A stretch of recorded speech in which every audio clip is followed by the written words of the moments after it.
میدونیم مبنای مقایسه اون تفنگا فشنگا چیه سپر؟ چیه؟ عددی که روش نوشته. رو بعضیاش نوشته 1. ببین 1. رو بعضیاش نوشته 2. ببین 2. رو بعضیاش نوشته 5. ببین 5. آره این دو فرق. اینا هم بتونه؟ نه من همونجا جاش خوبه.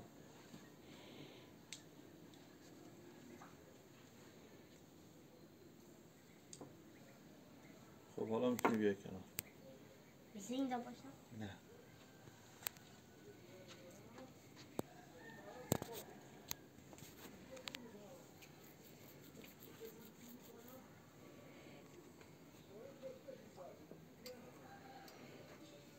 خب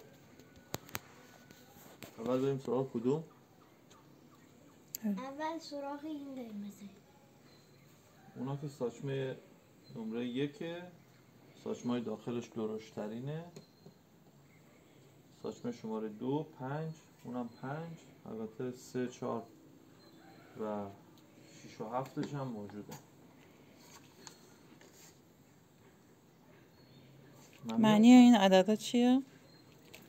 سایز ساچمه داخلشه. وقتی شما فشنگ شماره 1 رو شلیک میکنی تعداد ساچمه ها کمه ولی از نظر اندازه درشتن. دمیجش هم بیشتره. دمیجش هم بیشتره. آفرین. وقتی که شماره 5 رو شلیک میکنی مثلا اگر شماره 1 50 تا ساچمه توشه 40 تا ساچمه توشه که من دقیق نمیدونم، این داخلش 150 تا ساچمه ریز هست. مثلا برای شلیک به گنجشک و کپک و خب هرچی درشتر میشه شکارش هم درشتر میشه. شکارش هم درشتر میشه. چرا از این دوها کمتر داره؟ اونا مال عمو فرشاد بوده.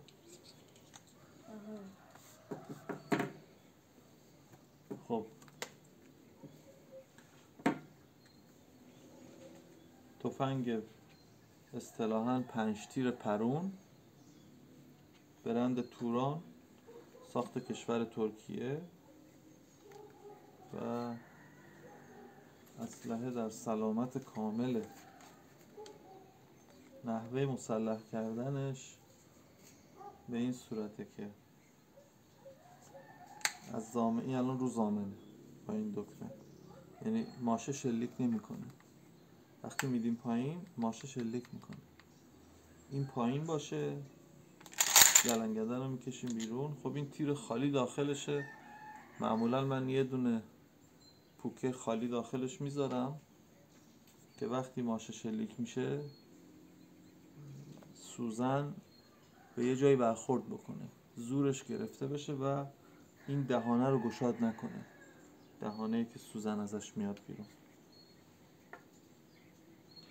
خب یه دونه ساچمه، یه دونه فشنگ ساچمه‌ای داخلش میندازیم و این الان مسلحه و آماده شلیک کردن. ولی معمولا اینجوری من تفنگو پر نمی‌کنم. این تفنگ برای پر کردن اصولیش اینو میکشیم پایین و ببینید الان این ضامن زیر که خوراک در واقع فشنگ های داخل خشاب رو تامین میکنه و نمیذاره بیاد بیرون، این الان پایین نمیره. وقتی دکمه رو فشار میدم گلنگدن که میاد سر جاش، این میره پایین و بازی میکنه. الان میتونم دونه دونه فکر کنم یکی برعکس گذاشتی. تا تا 8 تا فشنگ رو میتونم بزنم بره داخل. برعکس نمیره تو بابایی. و میخوام شلیک کنم. یه ضامن اینجا هست. این ضامن رو اگر که من فشارش بدم، اولین فشنگ میاد داخل خزانه. اولین فشنگ اومد تو خزانه. حالا اگر که من گلنگدن رو بکشم، با فشار اون پدال زیر، اولین فشنگ میره داخل خزانه و الان آماده شلیک مجدد. ولی چون اسلحه نیمه خودکار هست، با شلیک گلنگدن اتوماتیک به سمت عقب برمیگرده. این مکانیزمی که بهتون توضیح دادم، این یه بار اتوماتیک انجام میشه، پوکه پرت میشه بیرون و فشنگ بعدی میره داخل خزانه. من الان این فشنگ رو تخلیه میکنم. ببینید فشنگ بعدی آماده است. ولی چون شلیک نشده اینجا خالیه و اگر که من اینو هم تخلیه کنم دیگه فشنگی نیست واسه پر شدن. ولی با شلیک این اتفاق خودکار میفته. گلنگدن هم اتوماتیک میاد عقب و بعدی رو پر میکنه و دوباره تخلیه. و فکر کنم دیگه یه فشنگ دیگه هم مونده.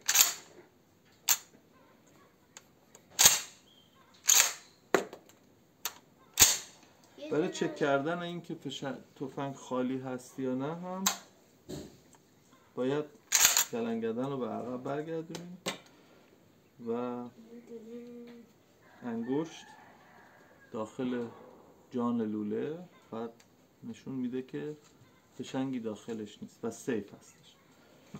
این پوکه‌ای که من همیشه داخلش میذارم و الان سوزن دیگه در حالت فشرده نیست که ضعیف بشه و شلیک هم که شد خورد به مرمی شلیک شده اون پوکه خالی که داخلش گذاشتم. خب نحوه باز کردن تفنگ، این خشاب اضافیش هستش.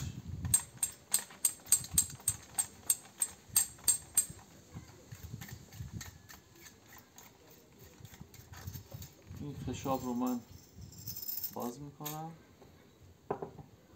فنرش رو در میارم. این بچه قنداق میاد بیرون و خود لوله هم مجدد میاد بیرون.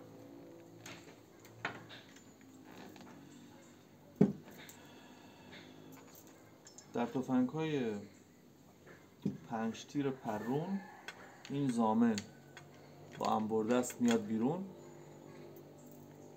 و این قسمت گلنگدن هم کامل از بالا در میاد، تخلیه میشه، قابل تمیزکاریه و مجدد میشه سوارش کرد. 5-6 تا تیکه بیشتر نداره که خیلی گیج کننده نیست. و این قسمت اضافی هم که رو لوله های تفنگ 5 تیر میبینین داخلش یه سوراخ هست که بخشی از گاز باروت برگشت میکنه و باعث میشه که گلنگدن به سمت پایین بره، یعنی گلنگدن رو مسلح میکنه.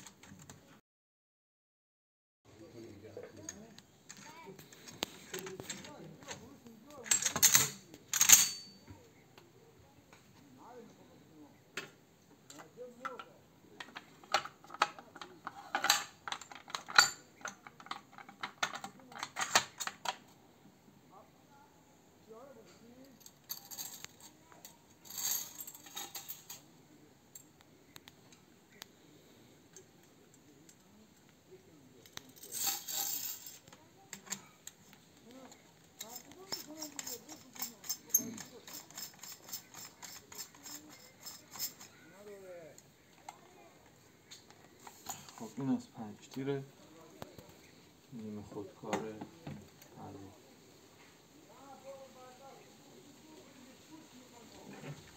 این تفنگ دلول سوار مارک توران، کپ فولادی و این هم روش باز کردنش به این صورت. این بچه قنداقش در میاد.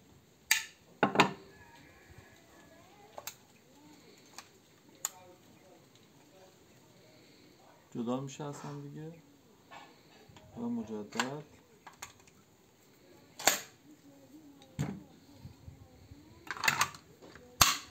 بچه قنداق.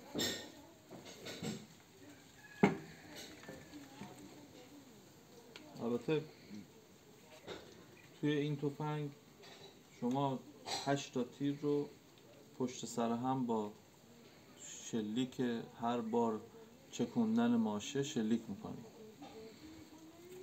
ولی توی این تفنگ شما فقط 2 تا تیر دارید، یک لول بالا یک لول پایین. این ضامن مشخص کننده اینه که کدوم لول اول شلیک کنه یا اینکه اصلا شلیک بکنه یا نکنه. تو حالت پایین وقتی ضامن پایینه کلا ماشه آزاده، شلیکی نمیکنه. تو حالت سمت چپ بالا ابتدا لول بالا شلیک میکنه که اگر الان من بازش کنم لول بالا تخلیه میشه و اگر دوباره شلیک کنم چون بالا شلیک شده این دفعه پایین شلیک میشه و پایین هم در میاد. البته این هم باید الان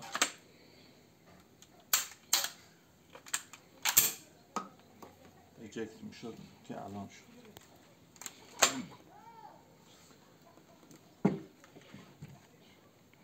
خب این تفنگ نخجیر 3 که الان رو حالت مسلح هستش،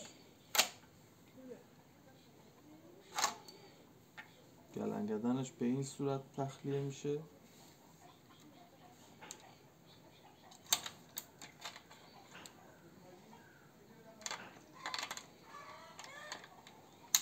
و مجدد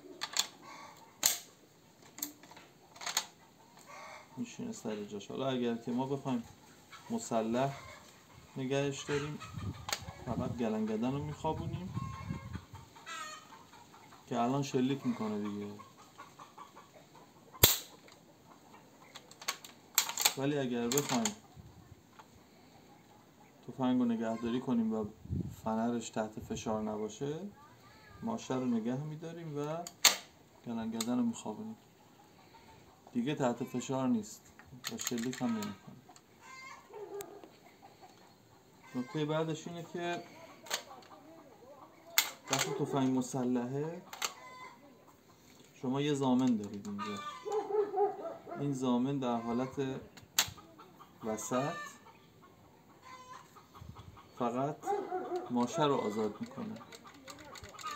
در واقع این سوزن رو نگهداری میکنه که شلیک نکنه. سوزن رو گرفته، ماشه خود به خود آزاد شده، ولی گلنگدن کار میکنه.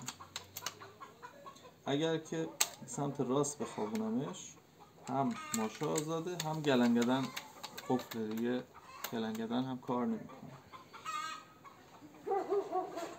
و دوباره برای اینکه ما سوزن رو آزاد کنیم الان آزاد